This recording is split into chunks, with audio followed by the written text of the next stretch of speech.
സ്റ്റാറിന് വേണ്ടേ? അറിയണതൊക്കെ അങ്ങനെ വിളിച്ചു പറയാ. ഈ സ്റ്റാർ ആർട്സ് ആൻഡ് സ്പോർട്സ് ക്ലബിനെ ഞാൻ അഭിനന്ദിക്കുന്നതിന്റെ ഏറ്റവും വലിയ കാരണം നമ്മുടെ കേണലായ രാഘവേട്ടനെ അവർ ആദരിക്കുന്നു എന്നുള്ളതാണ് എനിക്ക് ഏറ്റവും അഭിമാനം തോന്നിയ നിമിഷമാണ്. ഞാൻ ആദ്യം 1 മണിക്കൂർ നീട്ടി, പിന്നെ ഇപ്പൊ വീണ്ടും 1 മണിക്കൂർ, ഇപ്പൊ 2 മണിക്കൂറായി. ഇനി ഞാൻ ചെന്നിലെ കമ്മിറ്റിയും ബുദ്ധിമുട്ടാവും. ഇതൊന്ന് ചുരുക്കാൻ പറയും. വൈസ് പ്രസിഡന്റ് വായി തോന്നിയൊക്കെ വിളിച്ച് പറയല്ലേ? ഇത് ക്ലബുമായിട്ട് ബന്ധപ്പെട്ട കാര്യമല്ലല്ലോ, വേറെ ലോക കാര്യങ്ങൾ പറയല്ലേ? ഈ പഞ്ചായത്തിൽ പല പാർട്ടികളും ഭരിച്ചിട്ടുണ്ട്. ആരെങ്കിലും ഈ സ്റ്റാർ ആർട്സ് ആൻഡ് സ്പോർട്സ് ക്ലബിനെ ഒന്ന് ഗവനിച്ചിട്ടുണ്ടോ എന്ന് ചോദിക്കാൻ ഞാൻ ആഗ്രഹിക്കുകയാണ്. അതിനൊക്കെ ഞങ്ങളുടെ പാർട്ടി തന്നെ വേണ്ടി വന്നു എന്നുള്ളതാണ് എനിക്ക് ഇവിടെ പറയാനുള്ളത്. അപ്പോൾ എനിക്ക് പിന്നെ ഗസ്റ്റ് ഹൗസിൽ നിന്ന് എന്നെ വിളിച്ചു എന്ന് നമ്മുടെ പ്രസിഡന്റ് എന്നെ അറിയിച്ചിട്ടുണ്ട്. അതുകൊണ്ട് ഞാൻ ഇനി നീട്ടുന്നില്ല. ഈ സ്റ്റാർ ആർട്സ് ആൻഡ് സ്പോർട്സ് ക്ലബിന്റെ ഇന്നത്തെ ഈ അനുമോദന ചടങ്ങ് വളരെ സന്തോഷപൂർവ്വം ഹൃദയപൂർവ്വം ഉദ്ഘാടനം ചെയ്തതായിട്ട് ഞാൻ അറിയിക്കുന്നു. നന്ദി, നമസ്കാരം. അൽഹംദുലില്ലാഹ്, സുബ്ഹാനല്ലാഹ്, സുബ്ഹാനല്ലാഹ്. അനുമോദനം പറഞ്ഞു.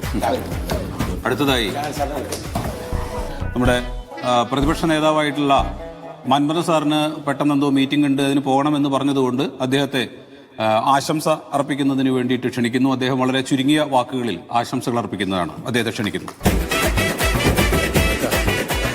ഞാൻ അധികമൊന്നും സംസാരിച്ചിട്ടില്ല, എനിക്ക് അടുത്ത ഗസ്റ്റ് ഹൗസിലെ മീറ്റിങ്ങിന് പോകണ്ടോണ്ടേ.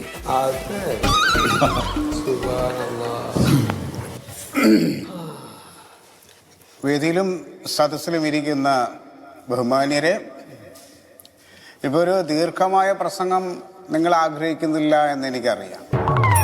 അതുകൊണ്ട് തന്നെ ഞാനിപ്പോൾ എൻ്റെ പാർട്ടിയുടെ ഒരു കമ്മിറ്റി നടക്കേണ്ടതുണ്ട്. അവിടെ ഞാൻ എത്തിച്ചേർന്ന് കഴിഞ്ഞാൽ മാത്രമേ ആ കമ്മിറ്റി തുടങ്ങാൻ കഴിയൂ എന്നുള്ളതൊക്കെ കൊണ്ട് തന്നെ ഞാൻ ഒരുപാട് കാര്യങ്ങളൊന്നും പറയുന്നില്ല.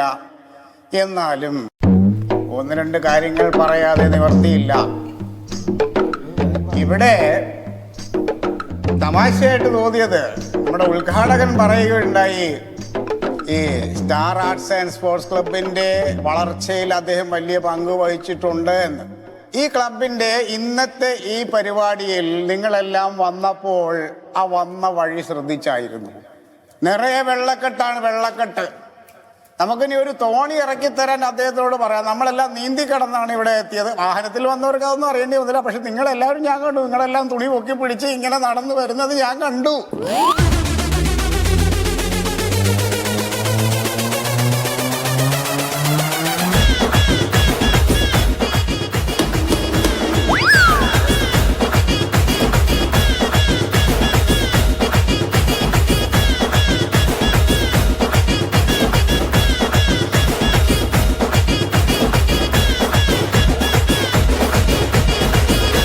അപ്പൊ ഞാൻ പറഞ്ഞു പോകുന്നത് എന്തെന്നാ, ഇത് ഒരുപാട് കാര്യങ്ങൾ നിങ്ങളോട് പറയാനുണ്ട്. അതിനുള്ള സമയവും സാഹചര്യവും ഇതല്ല, വേദി ഇതല്ല എന്നുള്ള ഉറച്ച ബോധ്യമുള്ളത് കൊണ്ട് തന്നെ ഞാൻ ഇനി ഒരുപാട് കാര്യങ്ങൾ പറഞ്ഞ് കാട് കയറുന്നില്ല. പക്ഷെ എങ്കിലും പുതിയ തലമുറയിലെ പിഞ്ചുമക്കളെ, എനിക്ക് നിങ്ങളോട് പറയാനുള്ളത്, ലഹരി എന്ന മഹാവിപത്ത് നിങ്ങളെ പിന്തുടരുകയാണ്. നിങ്ങൾ അതിന് അടിമപ്പെടരുത്. നിങ്ങൾ നാളെയുടെ വാഗ്ദാനങ്ങളായി നല്ല ചുണക്കുട്ടന്മാരായി മിടുക്കന്മാരായിട്ട് വളരണമെന്നാണ് എനിക്ക് നിങ്ങളോട് പറയാനുള്ളത്. നിർത്താൻ ഇവരെയൊക്കെ എഴുപ്പിച്ച് നിർത്തിട്ടുണ്ട്. എന്താ അത് ഇത് കേട്ടോണ്ടിരിക്കല്ലേ പ്രസംഗം? അവര് നിർത്താനല്ല, പ്രസംഗം നിർത്താൻ. അപ്പോ നമ്മൾ പറഞ്ഞു വന്നത്, ഞാൻ ലഹരി, നിങ്ങളുടെ പ്രവർത്തനങ്ങളും ലഹരിക്ക് വേണ്ടി ഉണ്ടാകണം എന്ന് ഞാൻ ഒരിക്കൽ കൂടി അഭ്യർത്ഥിക്കുകയാണ്. എല്ലാവിധ വിജയാശംസകളും അറിയിക്കുന്നു. അല്ല അതെ, കൈയടിച്ചോ നല്ല തന്നെ. അപ്പോൾ 1-2 ചെറിയ കാര്യങ്ങളും കൂടി പറഞ്ഞുകൊണ്ട് ഞാൻ അവസാനിപ്പിക്കാം. അത് ഫോണും തുടങ്ങി ഞാൻ അതിപ്പോൾ ഇറങ്ങാം. നിർഭാഗ്യമെന്ന് പറയട്ടെ, എൻ്റെ വാക്കുകൾ മറ്റൊരു അവസരത്തിൽ നമ്മുടെ ക്ലബിൻ്റെ മറ്റു പരിപാടിയിൽ കൂടാം.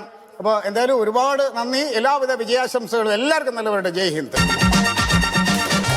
ഞാനിങ്ങോട്ട് സന്തോഷം.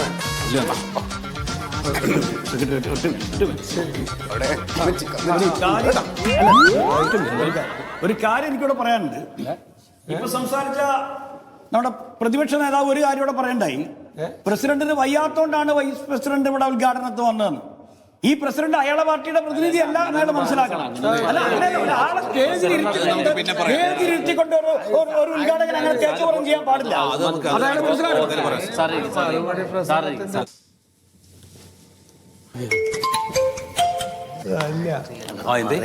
ഞങ്ങൾക്ക് പോവാറായി. ഇല്ല, കഴിഞ്ഞു. ഇനിയിപ്പോ എന്താ അറിയോ, ഏതായാലും നമ്മൾ ആശംസ തുടങ്ങിയല്ലോ. പിന്നെ രണ്ടുപേരും കൂടി അവരുടെ കഴിഞ്ഞു കഴിഞ്ഞാൽ പിന്നെ പ്രശ്നമില്ല. അതല്ല, ട്രെയിൻ പോവും. അതാണ് 7 മണിക്കാ ട്രെയിന്. ഇല്ല, ട്രെയിൻ മിസ്സാവില്ല. ഇതധികം പോകില്ല. രണ്ട് വാക്ക്. ഇവന്റെതൊന്നും ഇപ്പൊ കൊടുത്തു വിടാൻ പറ്റുമോ? എന്താ പ്രശ്നം എന്താ വെച്ചാൽ അവർ ഈ പരിപാടി നമ്മൾ പ്ലാൻ ചെയ്ത് അന്ന് മുതൽ ഇതിന്റെ പിന്നാലെ നടക്കുകയാണ്. ഇവർക്ക് ആശംസ പറയണമെന്ന് പറഞ്ഞിട്ട് അപ്പൊ നമ്മൾ പറയിപ്പിക്കാന്നും പറഞ്ഞിട്ട് അപ്പൊ അതിന് വേണ്ടി മാത്രം വേഷം കെട്ടി വന്നിരിക്കുകയാണ്. പറഞ്ഞില്ല മോശമാണ്, അതുകൊണ്ടാണ് കേട്ടാ. പോവാം, ഒരു പ്രശ്നമില്ല. കിട്ടും, ട്രെയിൻ കിട്ടും കേട്ടാ. ശരി. അല്ല, ബാക്കിയുള്ള കാര്യങ്ങൾ അടുത്തതായി ആശംസാ പ്രസംഗത്തിന് സ്തുതിയെ ക്ഷണിക്കുന്നു.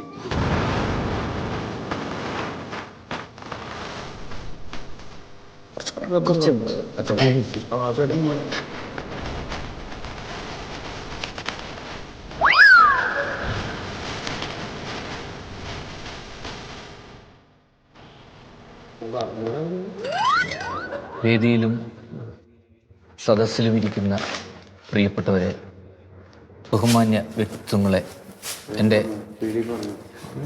സുഹൃത്തുക്കളെ, നാട്ടുകാരെ, ബന്ധുക്കളെ, കൂട്ടുകാരെ, കൂടെ പഠിച്ച സഹപാഠികളെ,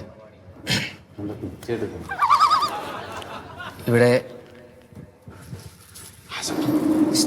ക്ലബിൻ്റെ കാര്യങ്ങളൊക്കെ പ്രിയപ്പെട്ടവരൊക്കെ സംസാരിച്ചു കഴിഞ്ഞു.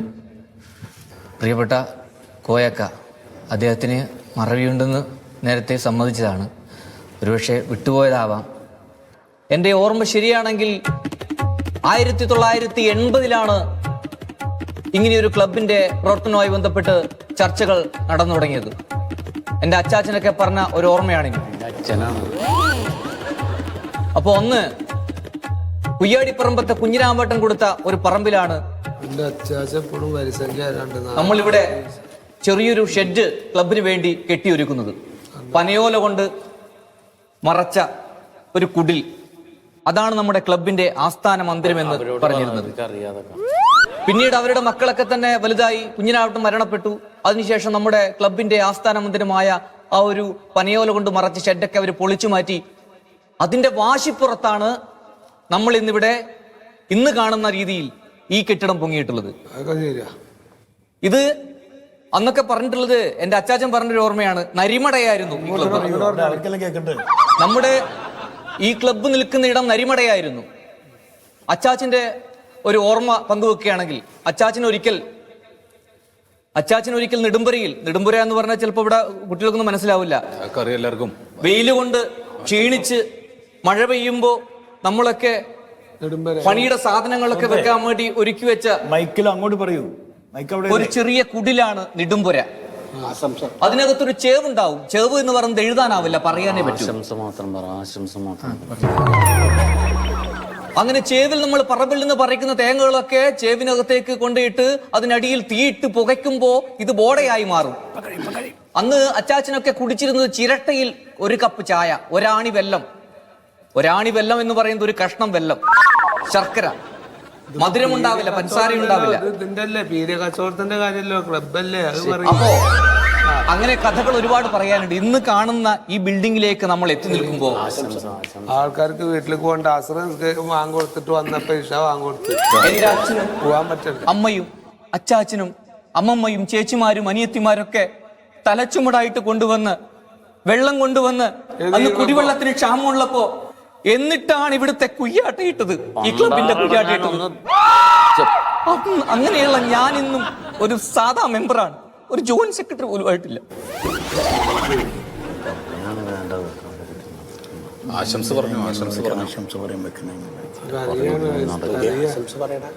മൂപ്പറിനകത്ത് അറിയണ ഗ്യാപ്പിൽ ആർക്കെങ്കിലും വേണ്ടി സംസാരിക്കട്ടെ, എന്നിട്ട് അത് കഴിഞ്ഞിട്ട് വന്നോട്ടെ. ഒരാളുടെ കൂടെ സമയം പോണു.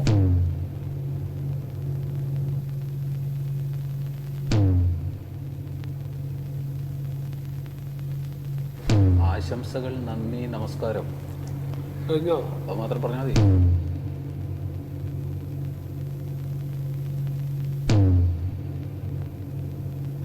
ഇപ്പൊ കഴിഞ്ഞിട്ട് അവിടുന്ന് പോരുന്നില്ലല്ലോ.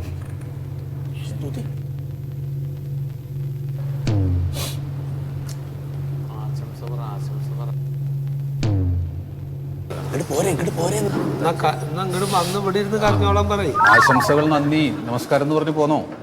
നന്നായി പറഞ്ഞൊക്കെ വന്നാണല്ലോ. അപ്പോ അച്ചാച്ചനെ ഓർമ്മിക്കുമ്പോ വീണ്ടും എനിക്ക് നരും. ആശംസകൾ.